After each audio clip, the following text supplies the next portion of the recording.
a ten druhý návrh hlavně se výsledek. Křičí na tým švajsně, zadná závačka. Háček velký den a už na předeme ještě. Budete složitý. Ještě se tomu nechceme, aby se konky odjížděli, ale stačí špatnou pomyslnou čáru tak a zpět to bylo opět na hraně. Jasný, že takhle ve Formuli 1 přitom do té nejlepší. Chceš tu Hondu, je ti zima? Kdybyste chtěli vidět, jak se zaplavil, že?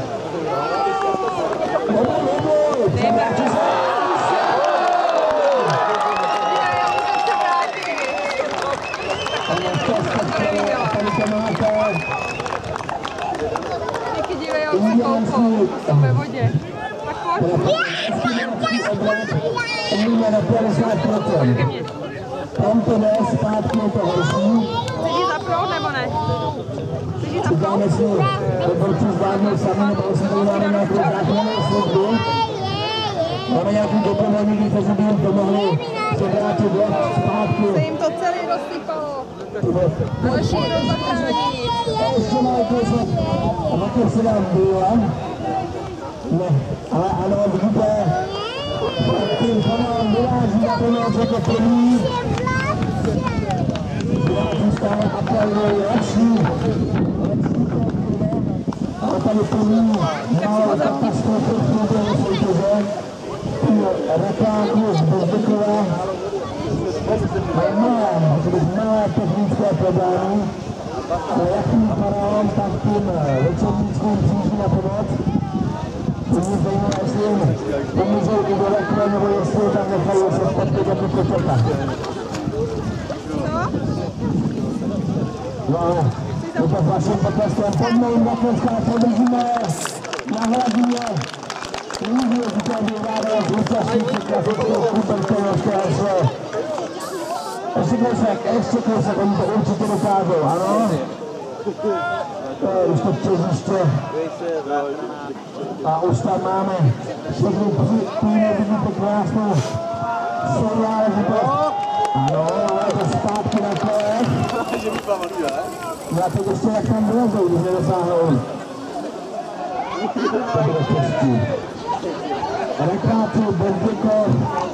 Pokusíme se nahodit, já mám hodinu na čas, stále ještě souboj.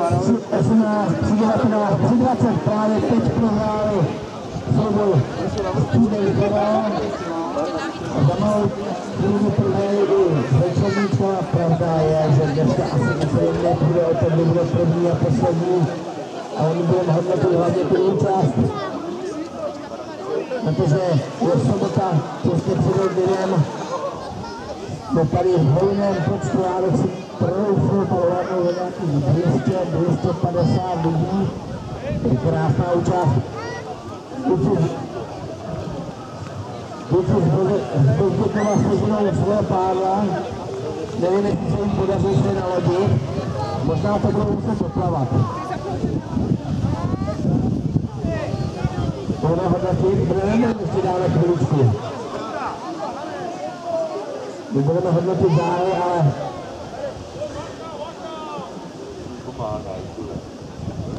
Rakvák z Bezdekova 1 a Rakvák z Bezdekova číslo 2 se blíží ke svému pavidlu. Pochytali pádla a pokusí se nahodit.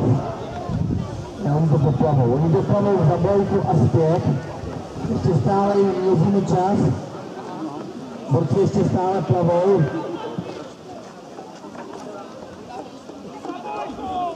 Statečně bojují. To chce ještě jeden obrovský aplaus na otevřené scéně. Zatleskáme Rakváku z Bezdekova. Ano, s vaším aplausem. Už jsou na otočce. Chlapům večerníčku tam dává výborný support.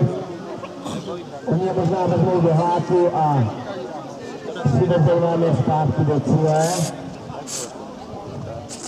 Možná bychom si nahráli takovou časovou limit 5 minut, 6 minut. Kdo je víc jak 6 minut, tak budeme brát jako standardní čas 6 minut a přidáme jenom to hodnocení stylové známky. Je to krasobrusení.